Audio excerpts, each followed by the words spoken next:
Good morning mga katropa and Happy Chinese New Year. Kung hey Wow. Patchoy, ayan no.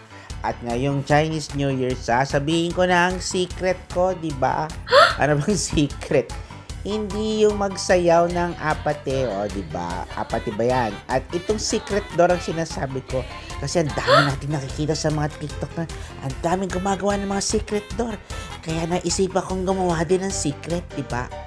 At syempre, mas level up, 'di ba? Dalawa kami, 'di ba? Dalawang secret door, 'di ba? Sa isang pader, 'di ba? Iyon no. 'Di ba? Samahan niyo ako.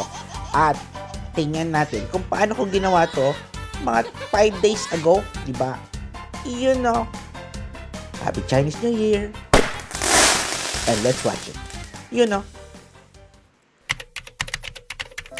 Hello mga katropa, I'm back. Akalain mo, some few days ago, ganito yung itsura niyan. Dalawang pinto na PVC lang, di ba? At merong fluted panel na nasa box. At bago natin gawin to, desisyonan muna natin, tatanggalin ba natin yung pinto na luma or papatungan na lang natin ng isang secret door na ating gagawin, di ba? At kailangan mo lang ng grinder, diamond cutter, at mahilig kang mag-push up sa pader, di ba? Dahil dinidikit mo lang siya ng liquid nail, di ba? Kung ayaw mo siyang i-drill. At tapos, 2.9 meters ang taas niyan. Kaya kung ang kisame mo ay less than 2.9, edi syempre magpuputol ka, di ba? Ayan, hindi natin tinanggal yung pinto na original. Kaya gagawa tayo ng parang frame na parang mukhang pinto para bubuksan siya palabas, di ba? O ayan, o, kahit pabalik-balik ta rin, titingnan mo muna kung tama. Then isa-sample, i-drill dahil meron dyang bracket to. At pwede mo ring idikit, di ba? O ayan, may pinto ka na. Syempre, lalagyan mo ng piano hinges para makatulong sa iyong secret door, di ba? Pero hindi ko sasabihin kung saan ko binili yan kasi nga secret eh, diba?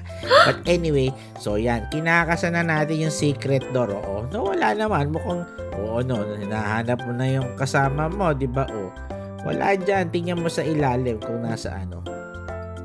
Oh, ayan. Oh, pati ikaw nawala na, diba? So, lumabas ka na. O, ayan, lumabas ka na. At tuunan mo na yan dahil baka bumigay pa yung mga nilagay mong liquid nail dahil hindi pa tuyo, diba? Habang gumagawa ka ng pangalawang secret door, diba? Nasa ginawa mong frame lang, diba? O, ayan na, malapit ka nang matapos. Akala nyo lang madali to, pero syempre sa aming mga feeling vlogger, feeling interior designer, mahirap din to, Ang hirap ng i-perfect to, pero syempre, no one is perfect, diba? Kaya sasayaw na lang ako dahil kahit papano natapos namin ang secret door para dito sa pader na to na may dalawang pinto noon at may bintana pa na tinakpan na lang namin para mas maganda, di ba? Iyon no. Knock knock. Oh, di ba? Magtikan ka pa. O, di ba? Winner. So watch out for my next project of home improvement project. Ito yun, no? Ano gagawin dyan? Find out and follow us. Yun, no?